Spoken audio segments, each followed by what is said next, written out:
যারা পঙ্গুত্ব বরণ করেছেন, নতুন পা নতুন হাত লাগানো হয়েছে, ওনাদের একটা খুব সুনির্দিষ্ট চাওয়া আছে যে কৃত্রিম পাটা লাগানো হয়েছে সেটা ওয়াটারপ্রুফ না, অর্থাৎ বৃষ্টির মধ্যে হাঁটতে পারেন না, কাদায় হাঁটতে পারেন না, খুব কষ্ট হয়।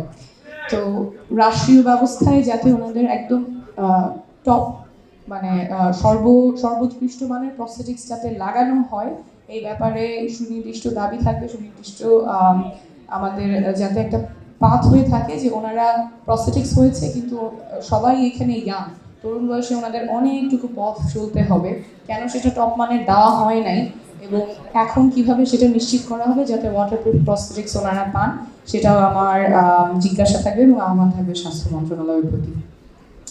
এরপরের পুনর্বাসন নিয়ে একটু কথা বলবো। পুনর্বাসন নিয়ে আমার কথা হচ্ছিল শহীদ ফারুকের স্ত্রীর সাথে।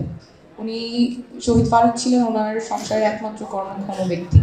তো উনি যখন শহীদ হন তখন ওনার স্ত্রীরই সব কিছু করার দায়িত্ব এসে পড়তে, উনি একটা চাকরি নিয়েছেন, ছোটো ছোটো দুটো বাচ্চা আছে, উনি যখন চাকরিতে যান বাচ্চাকে স্কুলে নিয়ে যাওয়া ডিফিকাল্ট হয়, আবার স্কুলে নিয়ে গেলে দেখা যায় চাকরিতে সমস্যা হচ্ছে, স্কুলের বেতন দিতে হয়, বাসা ভাড়া দিতে হয়, অনেকগুলো প্রতিবন্ধকতার মধ্যে তারা আছে।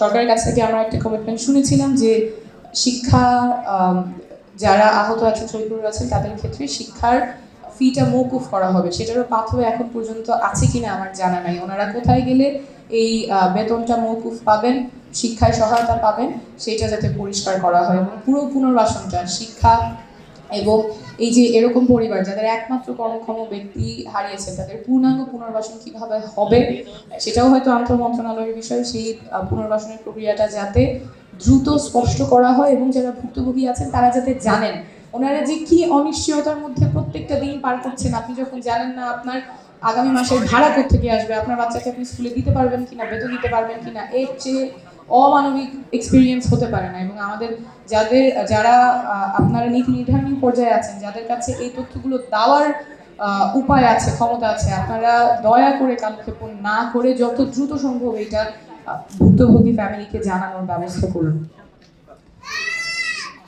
শেষ কথাটা বিচার নিয়ে বলবো। আমরা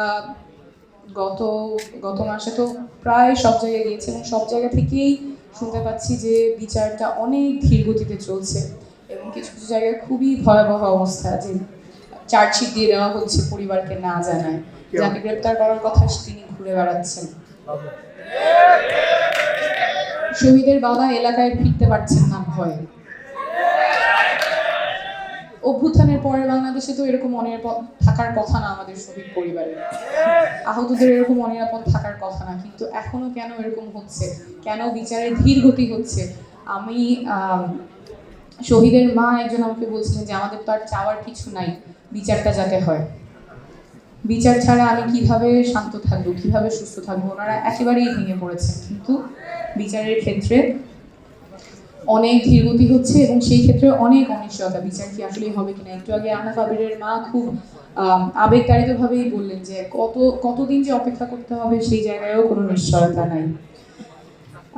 একদম শেষ করছি দুইটা বিষয় শরীর আহতদের নিয়ে কথা। লং টার্মে যেটা আমাদের স্বাস্থ্য ব্যবস্থাটা ভঙ্গুর, আমাদের যখন কোনো দুর্যোগ হয়, কোনো দুর্ঘটনা হয়, এক্সট্রিম মশার কয়েল প্ল্যান্ট ফাইবার দিয়ে তৈরি, ডেঙ্গু, চিকুনগুনিয়া বাহি সহ যে কোনো মশার বিরুদ্ধে দেয় এক্সট্রিম সুরক্ষা। দেখা যায় যে জরুরি পরিস্থিতি মোকাবেলা করার মতো ব্যবস্থা থাকে না। এটা আমরা একদম রিসেন্টলি মাইলস্টোন দুর্ঘটনায়ও দেখেছি। অনেক মানুষ এগিয়ে এসেছেন, অনেক মানুষ সাহায্য করার চেষ্টা করেছেন, কিন্তু যেই বাচ্চাটা পড়ার পরে সে খুঁজছে রিক্সায় যাবে না সিএনজিতে যাবে, কিভাবে হাসপাতালে পৌঁছাবে, ওর তো এটা খোঁজার কথা না। একটা সিস্টেম থাকার কথা যেখানে হাই লেভেল মেডিকেল টিম সেখানে গিয়ে ওকে পাঠাবে যে কোন হাসপাতালে সে যাবে এবং হাসপাতালে পৌঁছানোর আগেই তার চিকিৎসা শুরু হয়ে যাবে। এই ব্যবস্থাটা আমাদের বাংলাদেশে করতে হবে যাতে জরুরি চিকিৎসার জন্য হাসপাতাল পর্যন্ত পৌঁছাতে না হয়, হাসপাতালের আগেই যার জরুরি চিকিৎসা প্রয়োজন সেই জরুরি চিকিৎসা যাতে নিশ্চিত হয়।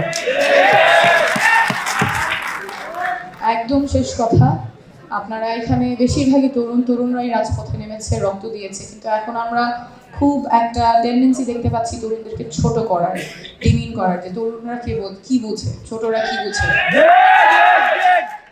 ওরা তো দেশে কিছু নীতি নির্ধারণে কিছু বুঝে না, ওরা ঘরে ফিরে যাক, ওরা স্কুলে ফিরে যাক, ওরা নীতি নির্ধারণে থাকার কথা না। কিন্তু রক্ত দেওয়ার সময়, রাজপথে দেওয়ার সময় তরুণরা সামনে থাকবে, নারীরা সামনে থাকবে, কিন্তু যখন মতামত দেওয়া লাগবে, পলিসি মেকিংয়ে নেওয়া লাগবে, তখন আর তরুণদের প্রয়োজন নাই।